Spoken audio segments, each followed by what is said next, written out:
मनुज़कुरुल्लाह ज़िक्रन कसीरन वसब्बिहूहु बुक्रतन व असीला। ऐ ईमान वालियो कसरत नाल रब दा जिक्र करया करो, किटा के ना वसब्बिहूहु बुक्रतन व असीला। सुबह होवे तावी जिक्र खुदा, शाम होवे ते तावी जिक्र खुदा। मैनू भाई ने फरमाइश की है कलमे दी, मैं माजरत चाहना, इंतहाई दिल नाल माजरत चाहना। मैनू चेहरे नजर आ रहे ने, इन्हां क्या सी कि 5 मिनट भी ऊपर नहीं होंदे ने, मैं तो 10 मिनट कर छड़े ने। ਤੁਹਾਡੀ ਮਿਹਰਬਾਨੀ, ਕੋਈ ਬੰਦਾ ਨਹੀਂ ਖਲੋਤਾ ਸਾਡੇ ਸਾਡਾ ਰਾਜ ਬਣ ਗਿਆ, ਬੰਦਾ ਹੀ ਖਲੋ ਜਾਂਦਾ ਜੀ ਜੀ ਬਸ ਕਰੋ ਜੀ ਕਿਹਾ ਜੀ ਇਹ ਜੀ ਤੌਹੀਦ ਪੜ੍ਹਨਾ ਸ਼ੁਰੂ ਕਰ ਬੰਦ ਕਰ ਦਿਓ, ਰਿਸਾਲਤ ਪੜ੍ਹਨਾ ਬੰਦ ਕਰ ਦਿਓ, ਕਿਉਂ ਟਾਈਮ ਹੋ ਗਿਆ। ਮੈਂ ਕਿਹਾ ਸ਼ਾਦੀ ਕਾਰਡ ਤੈਨੂੰ ਮਿਲ ਜਾਏ ਕਿ ਜਨਾਬ ਵਲੀਮੇ ਦਾ ਰੋਟੀ ਦਾ ਟਾਈਮ 11 ਵਜੇ ਹੈ, रोटी मिलती है 4 बजे, रोटी मिलती है 4 बजे।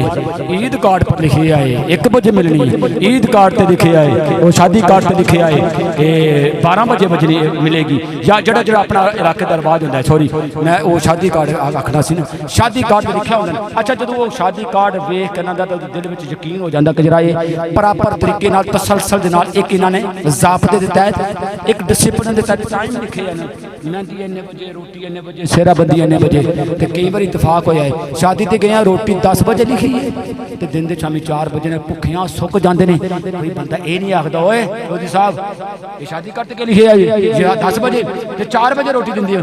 बरादरी ना रोस जाए, चौधरी साहब रोस ना जाए, जिथे रब दा कुरान पढ़िया जाए, नबी दी हदीस पढ़ी जाए, जिक्र खुदा वे 10-5 मिनट बर्दाश्त नहीं होते, एक करनी चाहिए बर्दाश्त।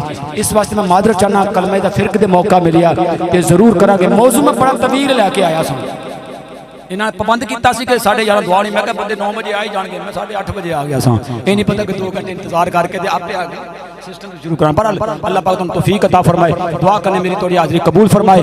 आमीन व आखिर दावाना अनिल हम्दुलिल्लाहि रब्बिल आलमीन।